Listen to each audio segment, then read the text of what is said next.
જય શ્રી કૃષ્ણ મિત્રો, સ્વાગત છે તમારું મારી ચેનલમાં। તો સાંજે જમવામાં શું બનાવવું એ દરેકનો પ્રશ્ન હોય છે। તો આજે હું તમારી સાથે શેર કરીશ એવી રેસીપી જે જલ્દી પણ બની જાય છે અને સ્વાદમાં પણ એકદમ ટેસ્ટી હોય છે અને ઘરના બધાને ભાવે એવી। તો ચાલો રેસીપી શરૂ કરીએ। સૌથી પહેલાં છે ને આપણે અહીંયા કઢી બનાવશું। તો એના માટે મેં અહીંયા છાશ ને ચણાનો લોટ લઈ લીધો છે અને વ્યવસ્થિત મિક્સ કરી લઈશું। હવે આપણે કઢીનો વઘાર કરશું। તો એના માટે મેં અહીંયા તેલ લીધું છે ને આપણે મસાલામાં રાઈ, જીરું, આખા ધાણા, મેથી આવી રીતે એમાં એડ કરી દઈશું। થોડીક હિંગ એડ કરશું અને લાંબા સમારેલા આદુ મરચાં એડ કરશું। દરેક વસ્તુને મિક્સ કરી લઈશું। હવે આપણે એમાં છાશ એડ કરી દઈશું। છાશને આપણે ગાળીને જ એડ કરવાની છે। તો દરેકની છે ને કઢી બનાવવાની રીત અલગ અલગ હોય છે। હું આવી રીતે વઘાર કરીને ડાયરેક્ટ જ બનાવું છું। તો હવે આપણે આમાં સ્વાદ અનુસાર મીઠું એડ કરશું। 1 ચમચી જેટલું આપણે એમાં ધાણા જીરું એડ કરશું અને 1 ચમચી જેટલી આપણે એમાં ખાંડ એડ કરશું। દરેક વસ્તુને મિક્સ કરીને આપણે 10 થી 15 મિનિટ માટે કઢીને ઉકળવા માટે સાઈડમાં મૂકી દઈશું। કઢી તૈયાર થાય છે ત્યાં સુધી આપણે શાક બનાવી લઈએ। તો અહીંયા મેં આદુ, મરચાં, લસણને વ્યવસ્થિત ટોચી લીધા છે। હવે આપણે શાકનો વઘાર કરશું। એમાં આપણે રાઈ, જીરું, હિંગ, આપણે બનાવેલી પેસ્ટ અને મીડિયમ સાઇઝના 5 થી 6 ટમેટા મેં એમાં એડ કર્યા છે। એ એડ કરી ઉપરથી મીઠું એડ કરીને એને મિક્સ કરી લેશું। શાક આપણું થાય ત્યાં સુધી આપણે ભાખરીનો લોટ બાંધી લેવાનું છે। તો અહીંયા મેં ઘઉંના લોટમાં થોડુંક મીઠું, જીરું અને તેલ એડ કરીને એનો લોટ બાંધી લીધો છે। તો અહીંયા હું ટમેટાનું શાક બનાવું છું એટલે મેં ભાખરી બનાવી છે। તો જો તમારે સેવ ટમેટાનું શાક બનાવવું હોય તો તમે એની સાથે પરોઠા, થેપલા કાંઈ પણ બનાવી શકો છો।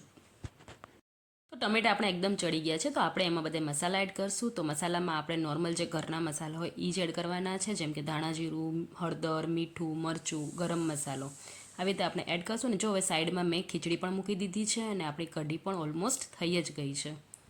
તો અહીંયા હું ડુંગળીનું સલાડ બનાવું છું। તો એના માટે મેં અહીંયા ડુંગળીને લાંબી લાંબી કટ કરી લીધી છે। એમાં આપણે મીઠું, ધાણા જીરું, હિંગ, લાલ મરચું પાવડર અને થોડુંક તેલ એડ કરીને એને વ્યવસ્થિત મિક્સ કરી લઈશું। જો તમે ડુંગળી ન ખાતા હો તો આ તમે સ્કીપ કરી શકો છો।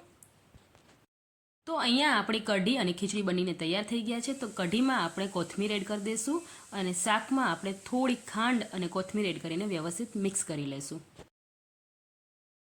તો જો તમારે સેવ ટમેટાનું શાક બનાવવું હોય ને તો આ જગ્યાએ અત્યારે તમારે એમાં થોડુંક પાણી એડ કરી લેવાનું અને પાણી એકદમ ઉકળી જાય એટલે એમાં તમારે સેવ એડ કરી લેવાની। તો તમારું સેવ ટમેટાનું શાક બનીને તૈયાર થઈ જશે। હવે આપણે ભાખરી બનાવી લઈએ। તો ભાખરી માટે જે આપણે લોટ બાંધીએ ને આપણે એકદમ કઠણ લોટ બાંધવાનું છે, જેનાથી ભાખરી એકદમ આપણી ક્રિસ્પી બને।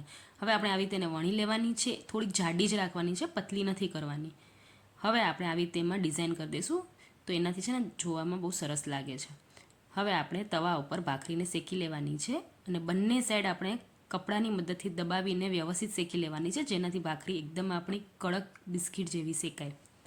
તો ભાખરી પણ આપણી શેકાઈ ગઈ છે। ઉપરથી આપણે ભાખરીમાં ઘી લગાડી દઈશું। તો આવી રીતે આપણે બધી ભાખરી કરી લેવાની છે। તો બહુ જ સરળ અને બહુ જલ્દીથી બની જાય આપણું ગુજરાતી કમ્ફર્ટ ફૂડ કઢી ખીચડી શાક ભાખરી તૈયાર છે।